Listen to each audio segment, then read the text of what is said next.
से महाराज जी, राधा वल्लभ श्री हरिवंश। महाराज जी, मुझे अभी तक किसी गुरु ने मंत्र दीक्षा नहीं दी है, पर संत कृपा एवं भगवत कृपा से नाम जप यथासंभव हो जाता है। अगर नाम जप करते करते मेरा शरीर छूट जाता है तो क्या मुझे प्रभु की लीला में प्रवेश मिलेगा? इसके लिए क्या मुझे दोबारा जन्म लेना पड़ेगा? देखो, इसमें बात ये समझनी है कि कोई भी नाम जप रहे हो, किसी संत ने तो बोला ही है ना। आज तक कोई ऐसा भगवान का नाम नहीं है जो संतों के मुख से ना निकला हो। कहीं ना कहीं से सुना है ना, तो गुरु मंत्र हुआ ना, मान लो। भले राम राम जप रहे हैं तो तुलसीदास जी भी राम राम बोले, हनुमान जी भी राम राम बोले, बहुत से भक्त राम राम अब भी बोल रहे हैं, तो हम मान लेते हैं वही राम जो महापुरुषों के मुख से, वही मैं जप रहा हूं। सब संत हमारे गुरु हैं। जो राम जापक है, नाम जापक है, वो सब हमारे गुरु हैं। भगवत प्राप्ति तुम्हारे चिंतन से होगी। भगवत प्राप्ति का स्वरूप समझते हो? जब बिना किसी प्रयास के भगवान दिमाग में छाए, मन में छाए, दूसरी कोई स्फुरना नहीं, तो कोई और भगवत प्राप्ति नहीं होनी। हो गया, आपके सामने ललित मूर्ति प्रभु अपनी दिव्य लीला प्रकाशित कर देंगे। हम लोग समझते हैं कोई भगवत प्राप्ति आती होगी, कुछ नहीं है।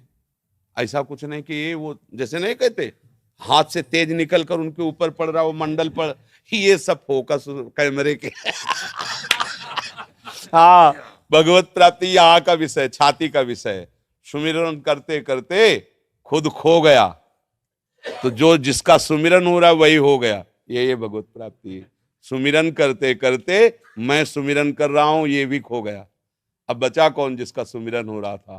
तो राम ही राम, श्याम ही श्याम, इधर देखे तो श्याम, बाहर देखे तो श्याम, इधर देखे तो राम, बाहर देखे तो राम। अब हो गया भगवत प्राप्ति। जिधर देखता है उसका प्रीतम खड़ा दिखाई देता है दूसरा, चाहे ज्ञान मार्ग में हो चाहे भक्ति मार्ग में। ब्रह्म ज्ञानी ब्रह्म स्वरूप का अनुभव करके सर्वम खलमिदम ब्रह्म, सब जगह भगवान को, ब्रह्म को देखता है। भक्त अपने प्रीतम को देखता है। बस भगवत प्राप्ति का ऐसा कोई नहीं कि भगवान गरुड़ में चढ़ करके आ रहे हैं, वो तो एक क्षण के लिए होता है। ये कोई खास बात नहीं होती। जो भगवत प्रेमी महात्मा होते हैं इसका आदर नहीं करते कि आप आए और चले गए, जीवन भर आपकी बाट जो रहे, आए चले गए नहीं। पिय मूर्ति नयनन बसय, तेहि रस रहाय समाय, ये लक्षण सुन प्रेम के और न कछु सुहाय। प्रीतम बस गए, प्रीतम बस गयो मेरे मन, मन में, तन में, नेत्रों में समा गया। अब उसको जो सुख मिल रहा है वो किसी और साधन से नहीं, और ये केवल भजन से मिलता है। प्रेम मूल यह नाम है, प्रेमी रसिक जपत यह नाम, तो प्रेम मगन निज बन विश्राम, श्री हरिवंश जहारा है। नाम ही प्रेम को प्रकाशित करता है। राधा राधा राधा राधा, सब काम बन जाएंगे, सब पाप नष्ट हो जाएंगे, सब कामनाएं पूर्ण हो जाएंगी। पर लगो, कोई भी, हमारे सत्संग में भी कह रहे, कोई भी तुम्हारे दुख से तुम्हें बचा ले, कभी तो हमें बता देना आके। जब तक तुम भगवान का आश्रय लेकर भजन नहीं करोगे, तुम्हारे पाप नष्ट नहीं होंगे, तो ये क्रम चलता रहेगा। पुण्य से सुख आएगा और पाप से दुख आएगा, लेकिन सुख दुख दोनों दुख रूप ही हैं, दोनों दुख रूप ही है। क्योंकि इस दुखालय में जो सुख का लेबिल चढ़ के आया वो भी दुख है। भगवान बोल रहे दुखालय दुख यो नया, सुख है तो परम सुख भगवान के भजन में, भगवान के आश्रय में। नाम जप करो, तुम्हें कहीं भागने की जरूरत नहीं, किसी से आशीर्वाद मांगने की जरूरत नहीं। सारे आशीर्वाद आपके पास आ जाएंगे अपने आप। जाकर जहां पर कृपा राम की हुई, तहां पर कृपा करे सब। और भजन न करो, तुम सोचो हम करेंगे दुराचार, हम करेंगे मनमानी बेविचार, और कुछ लाख 2 लाख महात्मा दे देंगे, वो हमारी रक्षा कर ले, कुछ चले होले वाला। हमारी बात पक्की समझ लो। हाँ, तुम स्वयं राम राम जपो, कृष्ण कृष्ण जपो, किसी से आशीर्वाद की जरूरत नहीं, सब मिल जाएगा। विश्वास मान लो, आप विश्वास मान लो, केवल विश्वास की बात कह रहे हैं।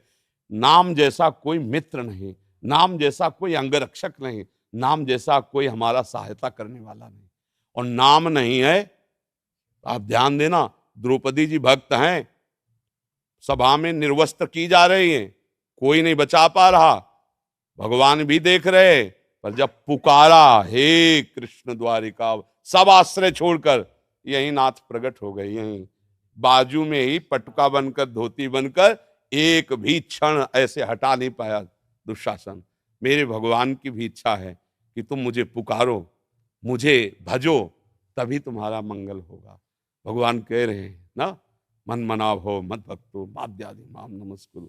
ये सब बहुत चिड़चिड़ापन पैदा होता है कि लोग श्रद्धा करके संतों के पास जाते हैं, भैया पैसे लगाए, किराया और भाव करके आप आए, आप नहीं समझ रहे हो कि तुम्हारा कल्याण किससे होगा, तुम्हारा मंगल किससे होगा।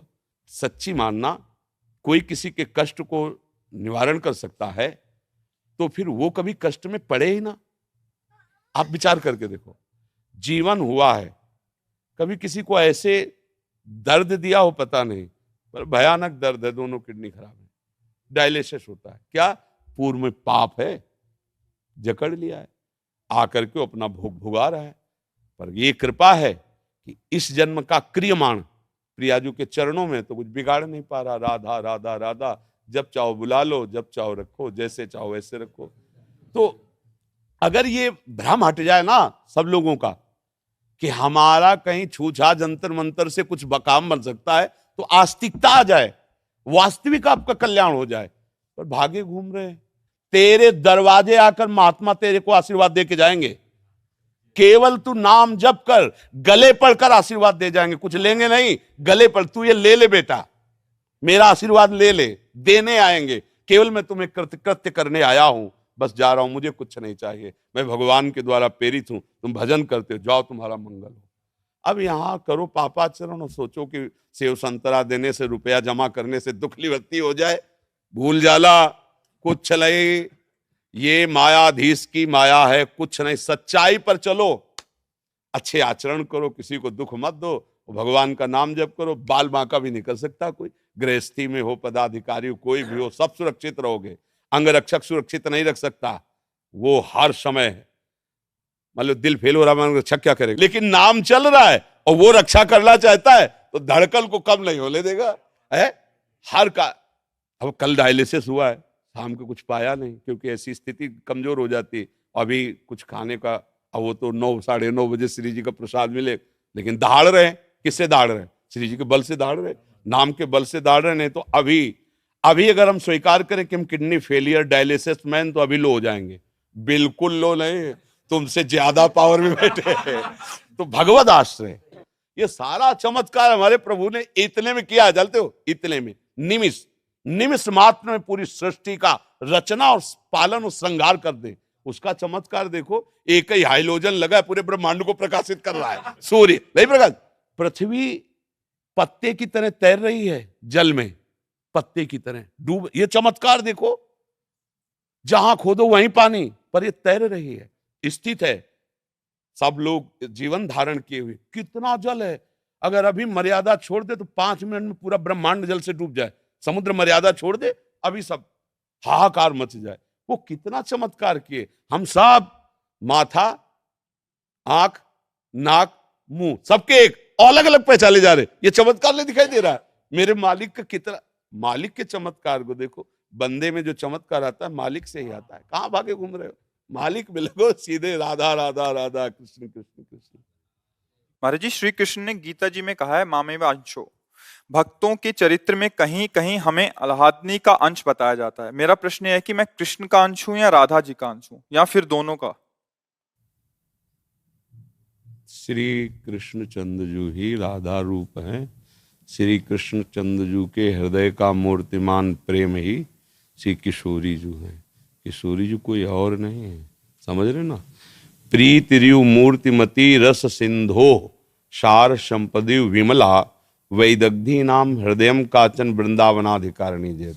हमारे श्री कृष्ण के हृदय का प्रेम, शांद्रानंद घन प्रेम मूर्ति किशोरी, वो जब रूप धारण किया तो राधा नाम हुआ। किशोरी जी कौन है? श्री कृष्ण है, श्री कृष्ण ही है। श्री कृष्ण कौन है? किशोरी जी ही है। दो रसोया परमानंद एक एव दुधा सदा। श्री राधा कृष्ण रूपाभ्याम तस्मै तस्मै नमो नमः। वो परमानंद रस ही 2 रूप रखकर खेल रहा है, प्रिया प्रीतम के रूप में, और कोई नहीं। आप श्री जी का अंश मानो तो आप श्री जी का अंश हो, लालजू का अंश मानो तो आप लालजू के अंश हो। अंतर उसमें थोड़ी कोई है नहीं। हाँ, श्री जी लालजू 2 नहीं है, एक प्राण, एक मन, एक रुचि, एक स्वभाव, एक वयस, 2 तन। 2 तन। जब और विस्तार में विचार करो तो एक ही प्रभु अनंत रूपों में विराजमान है। मत्तः परतरम नान्यत किंचिदस्ति धनंजय, मेरे सिवा और कुछ है तो फिर संशय का कोई भी स्थान नहीं है। प्रभु ही सब रूपों में है। और हम अंश कहे जाते हैं जीव भाव के कारण। जीव भाव हुआ है देहाभिमान के कारण। जब भगवान के चरणारविंद में अपने चित्त को जोड़े तो ब्रह्मविद ब्रह्मवि भवति, जानत तुम्हें तुम्हें हो जाए, वो भी भगवत स्वरूप हो जाता है। जो संत भगवत चिंतन में तन्मय है वो कहा जाता है तो भगवान ही हैं, क्योंकि भगवान का चिंतन करते करते वो अपने स्वरूप में स्थित हो गया, भगवत स्वरूप हो गया। अंश भी तभी तक है जब तक जीवत्व है, जीवत्व तभी तक है जब तक देहाभिमान है, मैं कुछ हूं, तब तक ये भाव बना रहता है। इसीलिए फिर कर्मों का शुभ अशुभ भोग उसको करना पड़ता है, ना चाहते हुए। कोई नहीं चाहता कि मुझे दुख मिले, सब सुख के लिए उपाय करते हैं, पर दुख भोगना पड़ता है जीवत्व के कारण, देहाभिमान के कारण। महाराज जी, भाव देह मंजरी शरीर से हमारा क्या संबंध होता है? ये पहले से ही भैया पहले निरंतर भजन करना सीखो। होता क्या है कि हम एक छोटा सा भी कार्य निर्वाह नहीं कर सकते। हम जानना चाहते हैं कि राष्ट्रपति का कार्य प्रणाली क्या है, जानना चाहिए, पर जहां हम हैं पहले उसे सम्यक रूप से हम निर्वाह कर लें तो बिना जाने भी आप अधिकार प्राप्त करते चले जाएंगे। आपको अपने आप पता चलता जाएगा। ऐसे लोग मिलते जाएंगे जो आपको उस कार्य प्रणाली का बिना पूछे उत्तर दे देंगे। ऐसी हमारी एक एक वृत्ति पहले भगवदाकार हो। अब देहाभिमानी जीव अपनी बुद्धि के द्वारा जो स्थूल सूक्ष्म कारण से परे है उस भाव देह का कैसे चिंतन करेगा? पहले तो हम देह भाव को मिटाने की बात करें। हम जहां खड़े हैं पहले वहां से ऊपर उठे ना। छत में क्या हो रहा है अब हम बता देंगे, आप कह दोगे जी तो तब समझ में आया जब आप भी दूसरी छत में समान भाव से खड़े हैं। आप वहां से देख रहे हैं, हम बोल रहे हैं, बोले हाँ बिल्कुल मैं देख रहा हूं, ऐसा ही है, तब तो जी बोलना चाहिए। अब हम कुछ भी बोल रहे हैं, आप कह दोगे जी नहीं, ऐसे नहीं। आप पहले योग्य बनिए कि हम जो बोले उसे आप देख रहे हैं, हाँ ठीक बोल रहे हो आप, क्योंकि मैं समान छत में खड़ा हूं, जो आप बोल रहे हो मैं देख रहा हूं। तो ये जो सहचरी भाव है, गोपी भाव है, सखा भाव है, ये चिदानंद बपू भगवत स्वरूप है। ये ब्रह्मा के द्वारा रचा हुआ देह नहीं है। जो प्रकृति के द्वारा रचा हुआ ये स्थूल है, सूक्ष्म है, कारण है। इन तीनों का त्यागी महात्मा ही भाव देह को प्राप्त होता है। ये बहुत बड़ी पढ़ाई बच्चा। पहले खूब नाम जप करे, ब्रह्मचर्य से रहे, धर्म से चले, गृहस्थी में तो एक पत्नी व्रत रहे, खान पान सुधारे, ये अध्यात्म मार्ग है। अब होता क्या, केवल बुद्धि की धरा से अध्यात्म के तर्क वितर्क लड़ाई झगड़े होते हैं। ये बुद्धि की धरा से नहीं, राम तर्क बुद्धिमन बानी, ये बुद्धिमन बानी से अतीत विषय है। वो कृपा करते हैं, जब भजन करते तो हमारी बुद्धि में आकर उतर जाते हैं। अवतरित होने का मतलब उतरना, वो अपनी महिमा से हटकर हमारी बुद्धि में उतर गए। अब बुद्धि भगवत स्वरूप हो गई, अब सब दिखने लगा, सब समझ में आने लगा। तब बोलता है कोई भी संत, बड़ी कृपा भगवान की, उन्हीं की कृपा से सब बात समझ में आ रही। समझ रहे हो ना आप? पहले नाम जप करो, आचरण सुधारो। होता क्या, ज्ञान विज्ञान का वर्णन होता रहता है और आचरणों पर कोई फर्क नहीं पड़ता। तो अध्यात्म में कोई फर्क नहीं पड़ता, वो जैसे के तैसे बने रहते और वर्णन खूब खूब धड़ाधड़ लक्ष्यदार, बात नहीं समझ में आएगी। नायमात्मा प्रवचने न लभ्या, ये अध्यात्म ज्ञान प्रवचन से नहीं प्राप्त होता, न बहुना सुनते न, बहुत सुनने से भी नहीं होता, न मेधया, न बहुत बुद्धिमानी से होता है, वर्ण करने से होता है। स्वीकृति से, हृदय से स्वीकार करे, हे नाथ मैं आपका। और बस जो गुरु ने नाम दिया, खूब नाम जप करो। त्रिभुवन में कोई पराजय नहीं, कोई तुम्हें झुका नहीं सकता। हर जगह तुम्हारी गति आबाद होती चली जाएगी, क्योंकि त्रिभुवनपति भगवान का नाम जप कर रहे हो, भगवान के आश्रित हो। मीनल जी, राधे राधे। राधा वल्लभ श्री हरिवंश। गुरुदेव, आपके चरणों में कोटि कोटि नमन। महाराज जी, मैं विगत कई वर्षों से महादेव जी की आराधना कर रही हूँ और उन्हें ही अपना गुरु भी मानती हूँ, किंतु शास्त्रों में आता है कि गुरु दीक्षा भी लेना अनिवार्य है। तो क्या महाराज जी मुझे दीक्षा लेनी चाहिए? अब ये तो आप अपने हृदय में देखो, लग रहा है कि मैं पूर्ण हो चुकी हूँ तो जरूरत नहीं, लग रहा है कि जरूरत है कि कोई गाइड ऐसा मिले जो शिव स्वरूप हो और शिव तक हमें पहुंचा सके। गुरु का मतलब होता है ऐसी माँ जो हमारे सारे अपराधों को क्षमा करके हमारा हाथ पिता के हाथ में दे दे, ये तेरे पिता है। सदगुरु का मतलब होता है जीव का हाथ पकड़कर ईश के समर्पित कर देना। अब वो तो अपनी हृदय की बात है ना। अगर आपको तृप्ति लग रही है तो फिर जरूरत नहीं है, क्योंकि शिव ही गुरु है, गुरु ही शिव है। अगर आपको लगता है कि प्रगट में चाहिए तो बना लीजिए, जहां आपका भाव जुड़े, जहां भगवान शंकर की कृपा का अनुभव लगे कि ये तो हमारे प्रभु ही हैं, वहां भाव ले लेना चाहिए। रामकेश शर्मा जी। महाराज जी कोटि कोटि प्रणाम। महाराज जी मैं पिछले 4-5 महीने से आप श्री को यूट्यूब के माध्यम से सुन रहा हूँ। महाराज जी मेरी राधा रानी में आस्था और भक्ति जगी है। आपको सुनते ही आंखों में अश्रु प्रवाह होने लगता है। महाराज जी मैं वर्तमान में हनुमान जी की भी पूजा करता हूँ, उनकी चालीसा, संकट मोचन का पाठ आदि भी करता हूँ और मंगलवार को व्रत भी करता हूँ। महाराज जी मेरा प्रश्न यह है कि मैं श्री जी के ही आश्रय में रहकर श्री जी की पूजा, नाम जप, सेवक वाणी, हित 84 जी का पाठ करूं या हनुमान जी की पूजा भी साथ साथ करूं? कृपया मार्गदर्शन करें। इसका है, हाँ क्या है कि अभी पाणी ग्रहण संस्कार तो नहीं हुआ है ना। जब ब्याह हो जाता है तब फिर दूसरी फोटो देखना मना हो जाता है। ऐसे लड़की के सामने सैकड़ों फोटो आती हैं, वो सबको देखती है कि इन्हीं में कोई होगा, समझ रहे ना। कोई पसंद भी आता है तो भी 10 फोटो और देख लेती कि इनमें तो कोई नहीं है। तो अभी तो आपकी भक्ति इस रूप में चल रही है, और जब ये आ गई कि मन वचन कर्म से मैंने वरण कर लिया श्यामा श्याम को, फिर अब मेरे तो गिरधर गोपाल दूसरों न कोई, क्योंकि वही सब रूपों में फिर समिट गए। समिटे सो आशिक, फैले सो जमाना। अभी हम जमाने में हैं, और जब समिटेंगे तो फिर एक में आ जाएंगे।